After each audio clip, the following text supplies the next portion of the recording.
வணக்கம் மக்களே. இன்னைக்கு நம்ம பேச போற கதை உலகத்தோட ஒரு மூலையில இருக்க சின்ன கிராமத்துல ஆரம்பிச்சு ஒட்டுமொத்த உலகத்தையும் அதிர வச்ச ஒரு கதை. ஒரு 15 வயசு பொண்ணு கையில எந்த ஆயுதமும் இல்லாம நிக்கிறா. ஆனா அவளை பார்த்து ஒரு பெரிய தீவிரவாத கூட்டமே பயந்துச்சுன்னா நம்ப முடியுமா? அதுதான் மலாலா. இன்னைக்கு நம்ம பார்க்க போறது வெறும் ஒரு பொண்ணோட வெற்றி இல்ல, ஒரு பேனா துப்பாக்கி தோட்டாவை எப்படி ஜெயிச்சதுங்கிற மாஸ் ஹிஸ்டரி. ஸ்கிப் பண்ணாம கடைசி வரைக்கும் பாருங்க, ஏன்னா இது ஒரு பயங்கரமான எமோஷனல் ரைட். பாகிஸ்தான்ல இருக்கிற ஸ்வாட் பள்ளத்தாக்கு, அங்கதான் மலாலா பிறந்தா. அவங்க அப்பா ஜியாவுதீன் யூசப்சாய் ஒரு டீச்சர். மலாலாவுக்கு சின்ன வயசுல இருந்தே படிப்புனா அவ்வளோ இஷ்டம்.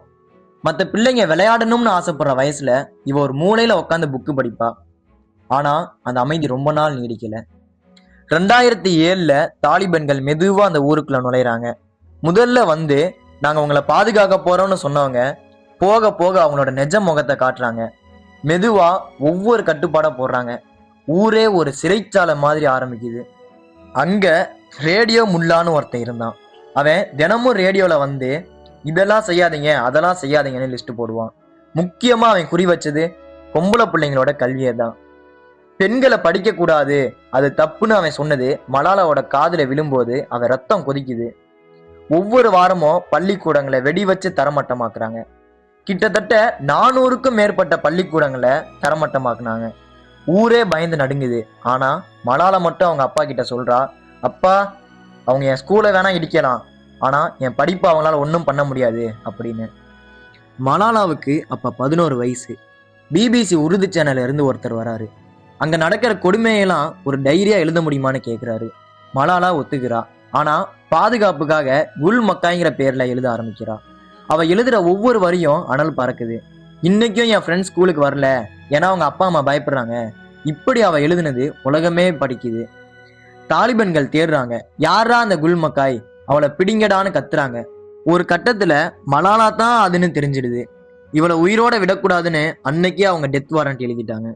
அவளை பாகிஸ்தான்ல இருந்து லண்டனுக்கு ஏர் ஆம்புலன்ஸ்ல தூக்கிட்டு போறாங்க. அங்க இருக்க பெர்மிங்ஹாம் ஹாஸ்பிட்டல்ல அவளுக்கு ட்ரீட்மெண்ட் நடக்குது. டாக்டர்ஸே சொல்றாங்க இது ஒரு மிராக்கிள்னு. கொஞ்ச நாள் கழிச்சு மலாலா கண் திறக்கிறா. அவ வாயிலிருந்து வந்த முதல் கேள்வி என்ன தெரியுமா? என் அப்பா எங்க? அவங்க பாதுகாப்பா இருக்காங்களா? இதுதான் மலாலா. அவளோட தைரியத்தை பார்த்து உலகமே வியந்து போச்சு. சாவையே சந்திச்சுட்டு வந்த அந்த பொண்ணு முன்ன விட இன்னும் வேகமா இன்னும் அழுத்தமா பேச ஆரம்பிச்சா. மலாலாவுக்கு இப்போ 28 வயசு. அமைதிக்கான நோபல் பரிசு வாங்கின மிக இளவயது பெண் இவதான். தாலிபன்கள் அவளை சுட்டு அவ குரலை அடக்க நினைச்சாங்க. ஆனா இன்னைக்கு மலாலாங்கிறது வெறும் ஒரு பொண்ணு இல்லை, அது ஒரு புரட்சி. ஒரு குழந்தை, ஒரு ஆசிரியர், ஒரு புத்தகம், ஒரு பேனா, இது போதும் உலகத்தையே மாத்த. மலாலா சொன்ன இந்த வார்த்தை ஒவ்வொருத்தர் மனசுலயும் இருக்கணும். உங்க கனவுக்காக நீங்க போராட ரெடியா? இந்த வீடியோ உங்களுக்கு ஒரு உத்வேகத்தை கொடுத்திருந்தா மறக்காம தி நரேட்டிவ் ஃபோரம்க்கு சப்போர்ட் பண்ணுங்க. இந்த வீடியோ உங்களுக்கு பிடிச்சிருந்துச்சுன்னா லைக் பண்ணுங்க, கமெண்ட் பண்ணுங்க, ஷேர் பண்ணுங்க. மறக்காம தி நரேட்டிவ் ஃபோரம் சேனலை சப்ஸ்கிரைப் பண்ணுங்க.